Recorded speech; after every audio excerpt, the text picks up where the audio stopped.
Hey, I'm excited to have on the Post Christian podcast a new friend of mine, Jaya Sankar. How are you doing, Jaya? Doing great. Well, I had such an amazing time getting to see Impact India 360 in person. Being there for a couple weeks in January was just a real gift. It's an amazing experience to see from womb to tomb, from cradle to grave. Talk a little bit about what you do with CEM. Thank you, Eric, for this opportunity to share CEM ministry with you and the audience who may ever watching this episode. Yeah, Christ Evangelical Mission is originated by the vision what God has given to me. So it is a holistic ministry from birth to death. That's what I feel that what is a human life?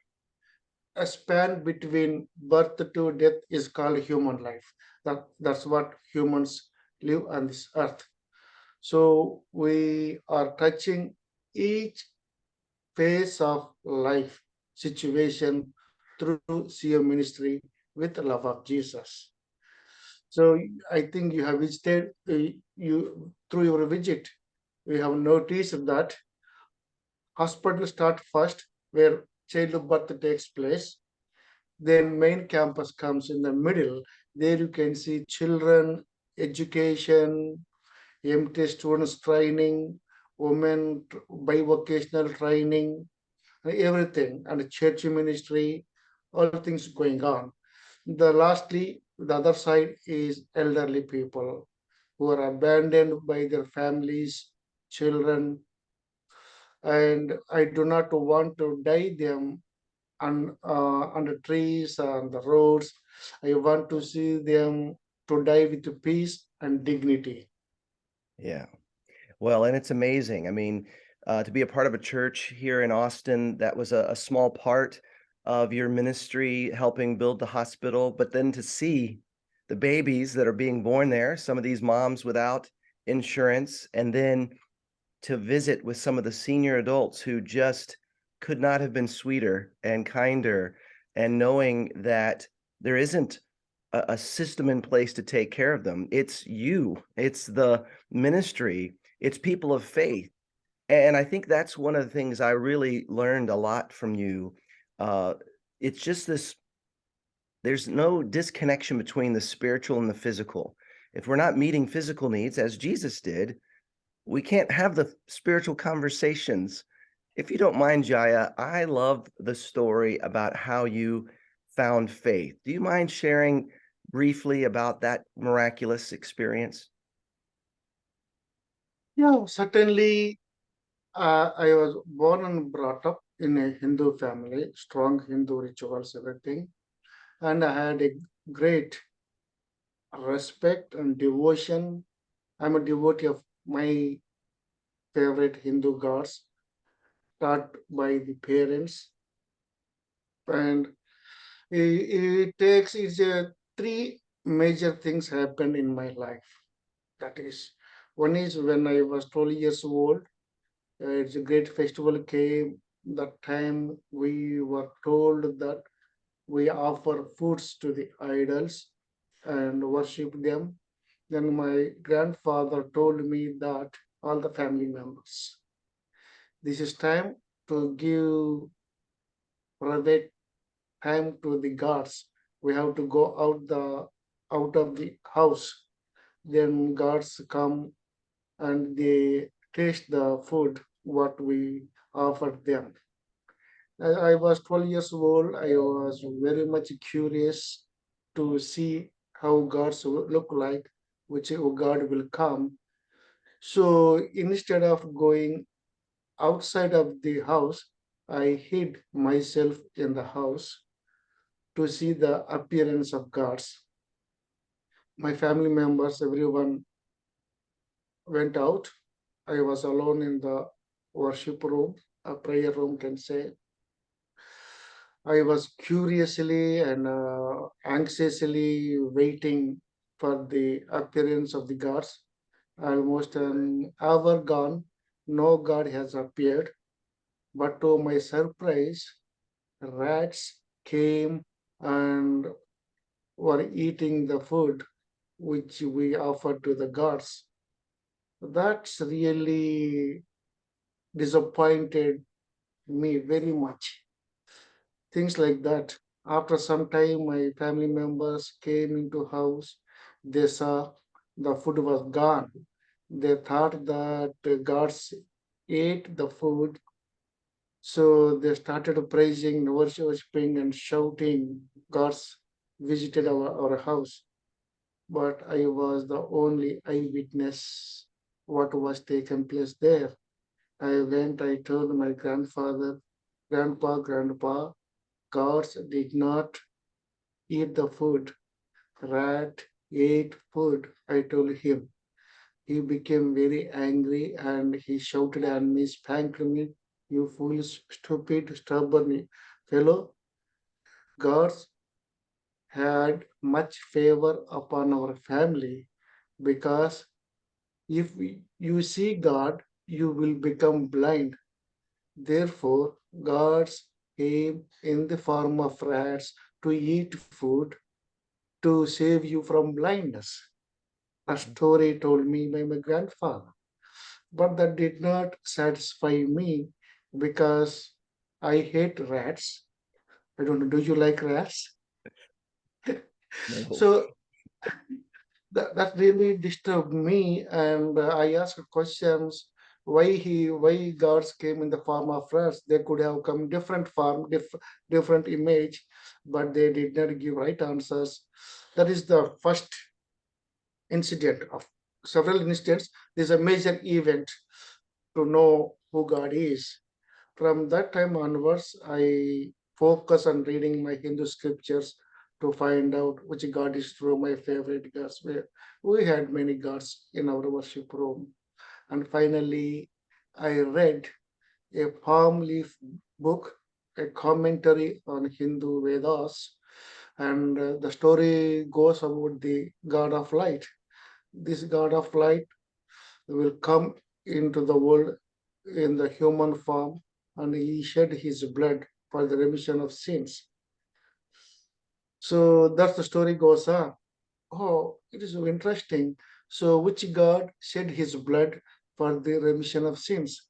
I started examining all gods, but I did not find any gods fulfill that scripture. So finally, I went to temple high priest. I wanted to know more about Hindu, this god of light. He told me it's very difficult and he tried to discourage me a lot. But I keep on going and pressing him, requesting him. Finally, he told me, okay, I will teach you one chant, mantra. You go to river early in the morning and stand in the river. Water comes unto your shoulders and recite the mantra of chanting 1,000 times, like 100 days. That's very terrible. Around 3 o'clock, I used to go the river in the early morning, standing in the river till the water comes to the neck and chanting. It was terrible experience. That time. Sometime leeches suck my blood. Lot of Mm, things. Very physically, it was unbearable condition. But somehow God helped me. I don't know which God that time, but I mm, believe Jesus now. And I completed 100 days chanting this course, meditation course. On 101st day, I was greatly anxiously looking for appearance of God of light, but he did not appear me. Then I disappointed very much. I went to temple high priest and I asked him, "Hey Guruji, God did not appear me. What was wrong?" Then he closed his eyes a moment and slowly he told me, "Hey Jaya, you have had a very bad karma in your previous life. That was the reason he did not appear you. By taking this transcendental meditation course, you your bad karma gone. He will appear you soon. Don't worry. Keep on pressing, he told me. But that answer did not satisfy me after taking this very difficult uh, course in my life.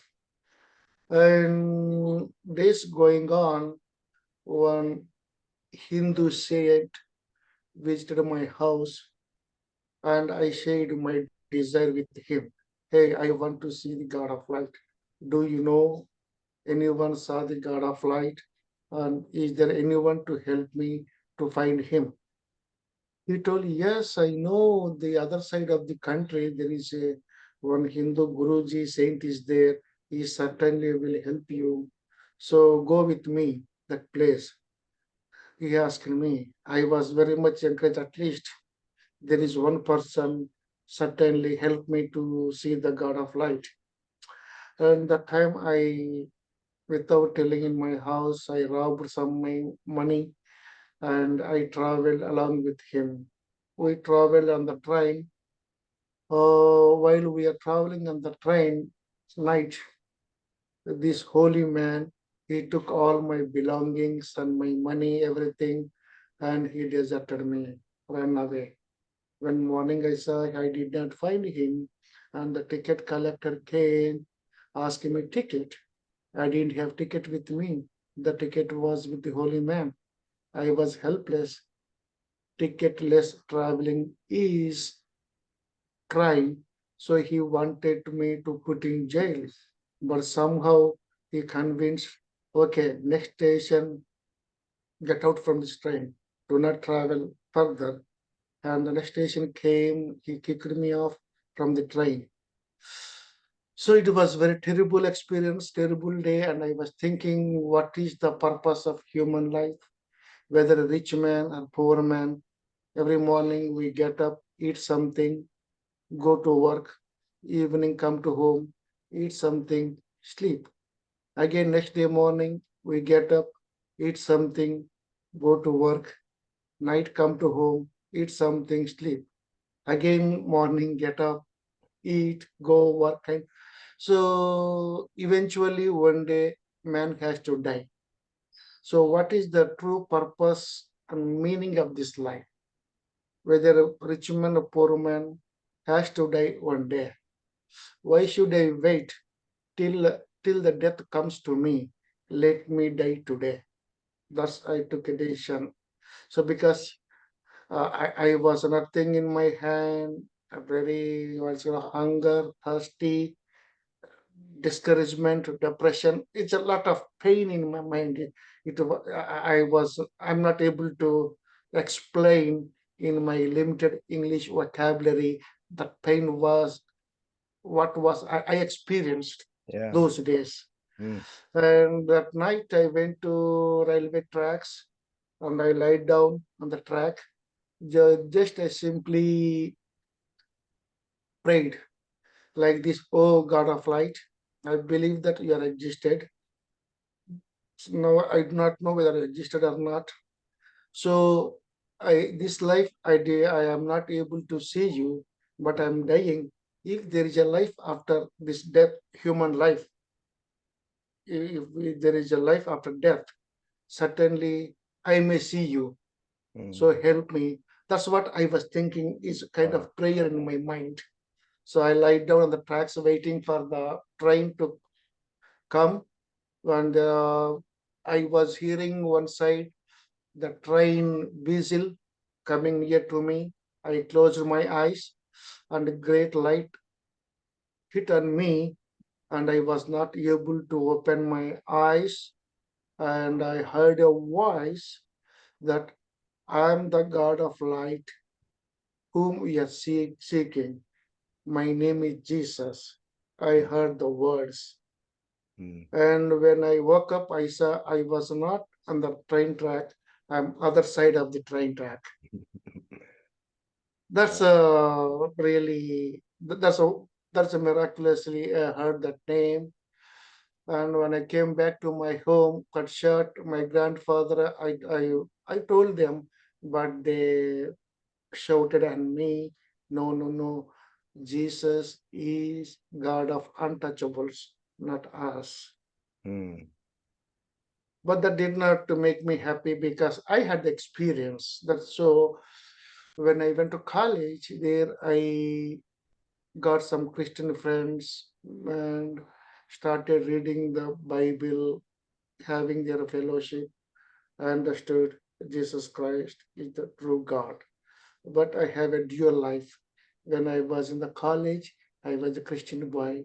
When I was in the house, I was a good Hindu boy.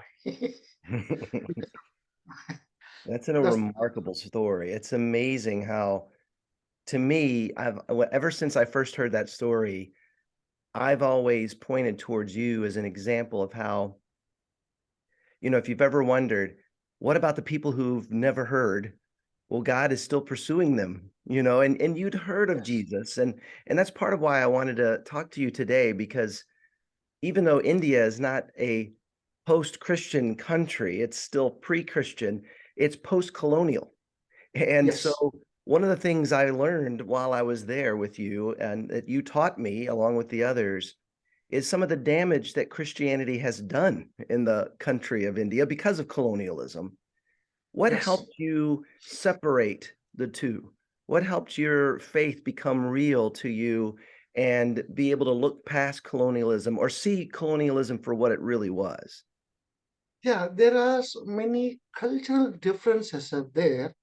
When colonialism was there, Indians used to think all British people are Christians. Of course not. Right.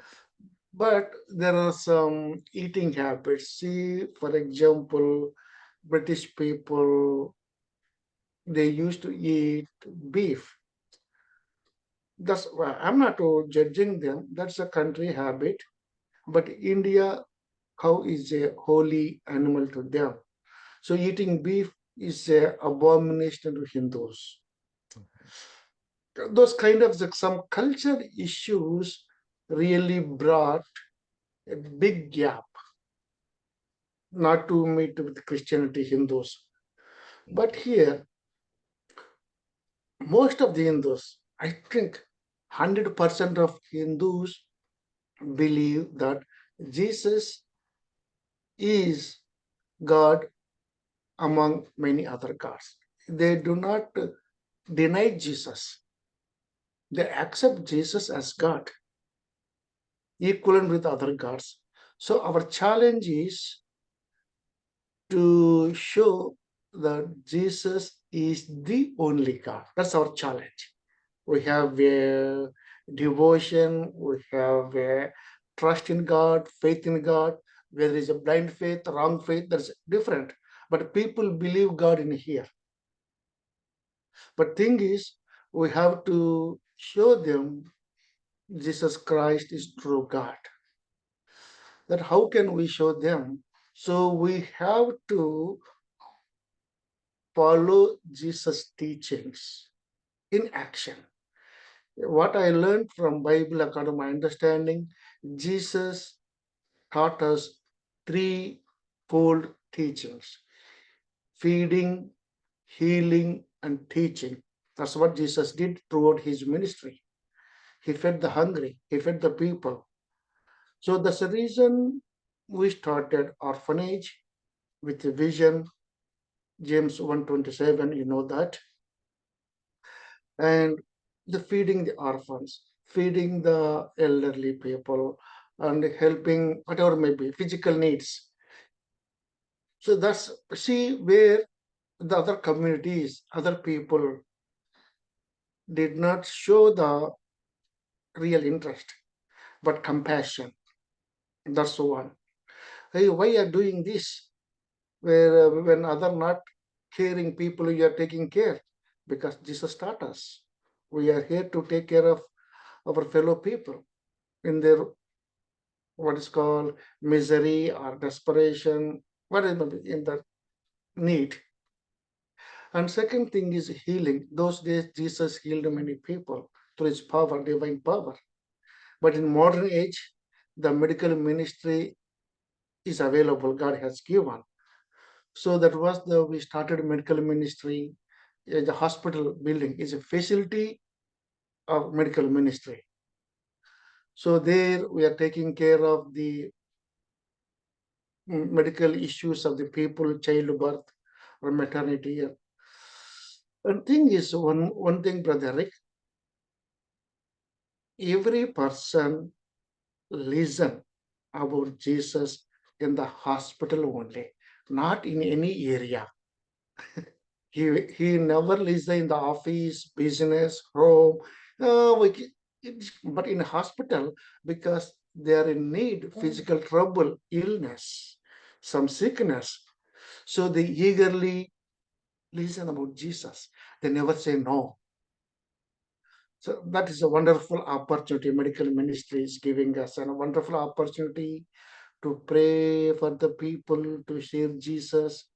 We are not forcing them, just throwing light upon them. So it is a hospital ministry is making a bridge between Christians and Hindus. I mean non-Christians. Yeah. And we go for teaching ministry. Thus, we have several teaching ministries. We have a school.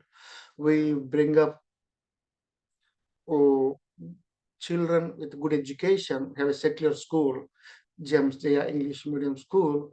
There also we are not only giving the education, but also we teach them Christian moral values. Here we have orphanage kids go to the school. At the same time, children from the community, they also come to the school. The children here in my strategy is not preaching directly, but children make impact on children because children experience God's love here in Grace Children Home. They are the witness to the children that come from the community. Also, the children from the community who come, they live in campus morning to evening, and they observe what's happening, what is taking place in CM campus.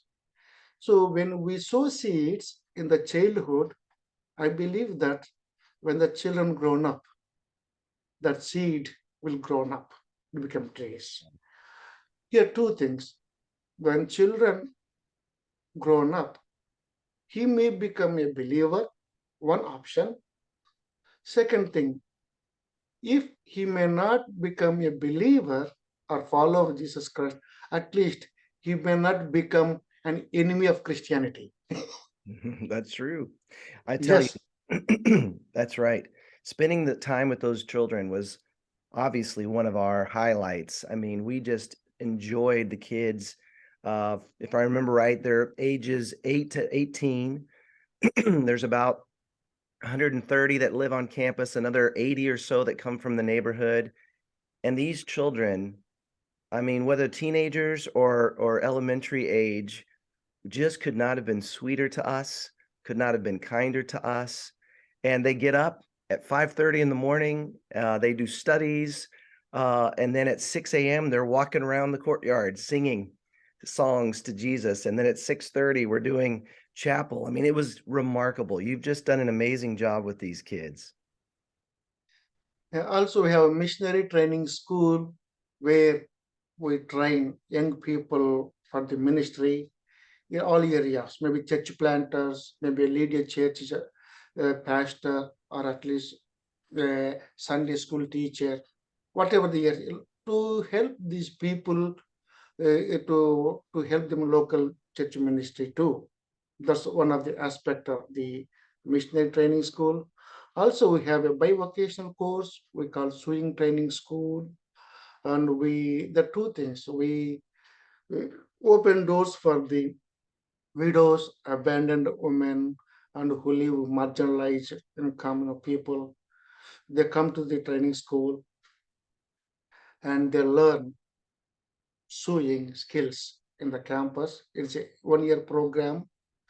While they spend time in 1 year, The program start with a small chapel service at 15 minutes, ends with small chapel service 15 minutes.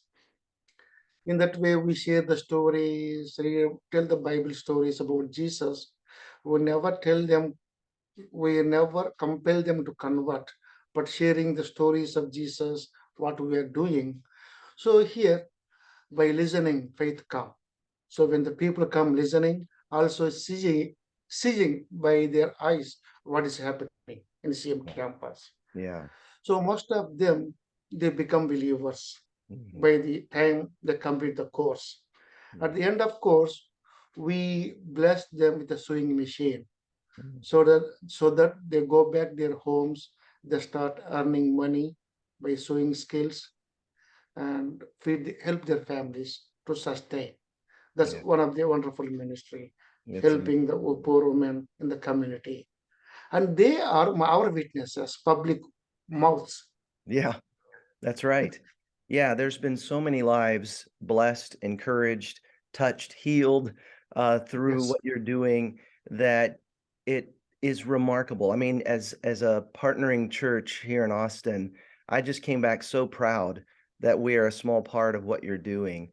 I just was amazed, even in the conversations we had with all these pastors that you are training, just their devotion. I mean, I think I told you even when I was there, it felt like what it must have felt like to be in the book of Acts, as some of them were going out and trying to convince people who believed in many gods that there's one God, one true God named Jesus, and you do it so faithfully, so lovingly.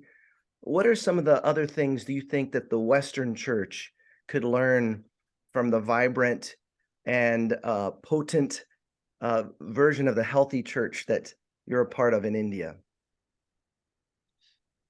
Yeah, both way we can learn lessons from Western Church, and maybe Western Church may learn from the Eastern Church, whatever may be. Both, vice versa. We learn from one another, we encourage by one another. We have strong points are also weak points in the culturally. The because culture makes difference lot of things. It does.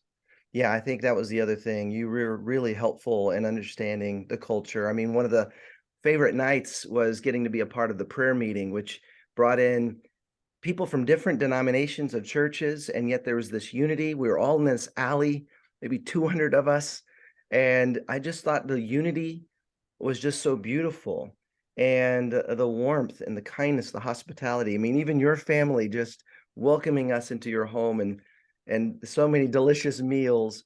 Um, the Lakshmi chips, my favorite.